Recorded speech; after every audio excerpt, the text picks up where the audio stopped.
How's it going, guys? I'm Connor from Running Warehouse. And I'm John from Running Warehouse. Today, we are going to be giving you our full review of the new Nike Vomero 17. Now, we just got the Vomero in the office, and John, I know you were very quick to start putting in the miles. Yeah, Connor, I was excited to test this shoe. We were just talking about the Vomero and where we thought this would end up in the line of the Nike daily trainers because we've gotten some really good offerings recently. You've got the Invincible for that nice cushioning. You've got the Infinity Run for that nice stability. And then your go-to reliable daily trainer, the Pegasus. So we were really wondering, what is the Vomero going to be in the Nike line? And I do think after putting some miles in, it is gonna have its own place, but I still think that's up for you and I to debate.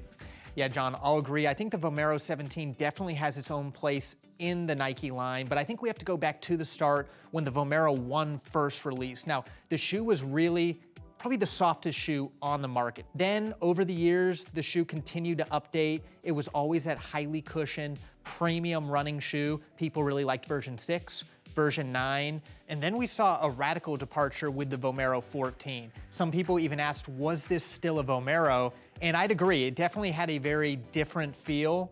Then we saw again another departure from Nike with version 15 and 16. And I felt with those shoes, they were a little bulky. They were definitely exciting because it had Zoomx, but maybe not quite what I remembered the Vomero to be.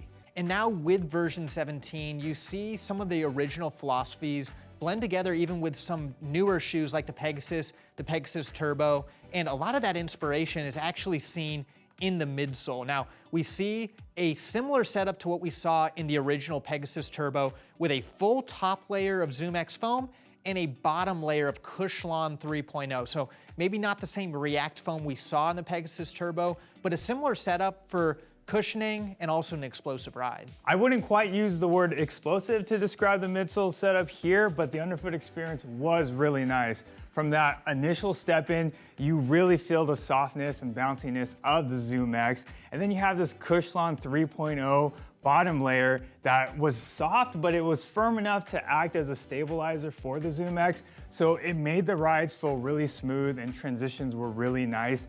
I thought this shoe really shined for those easy runs, but with its relatively lightweight frame, I do believe this is a shoe that can be pretty versatile. All right, well, moving on down to the outsole, we do have a new layout, a lot of rubber that's gonna surround the shoe, and we've got that waffle layout for a little more traction.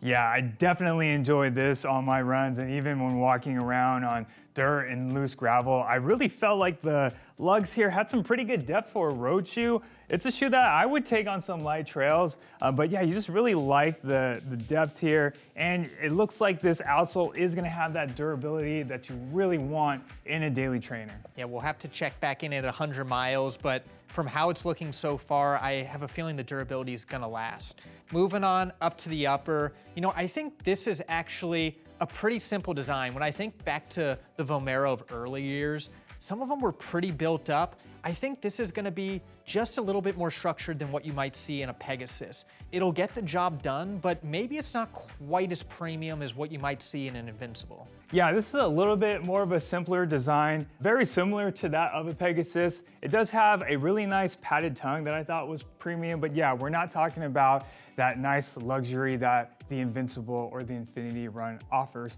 However, in a shoe like this that I think is pretty versatile, I don't mind the simplicity of it. It's lightweight, it's breathable. It has really nice volume in the toe box, which was nice for my wider feet. I thought the midfoot was nice, comfortable, not too snug. So overall, I thought the fit was pretty solid. Well, definitely a solid upgrade for the Vomero, but I think the real question, going back to the beginning of this review, was where is this shoe gonna fit in the Nike line, and does it really still deserve a place as a daily trainer? We've seen so many great shoes like the Pegasus, the Invincible, the Infinity, and this is another highly cushioned shoe. And I think for me, this shoe is gonna fit right in between the Pegasus and the Invincible, maybe even leaning a little bit closer to the Pegasus side of the spectrum. It has that reliable comfort for those daily miles, for those long runs, and you get a little bit more stack. So you're gonna get that added protection along with that Zoomx foam for a little bit more pop, maybe if you decide to pick it up near the end of a long run.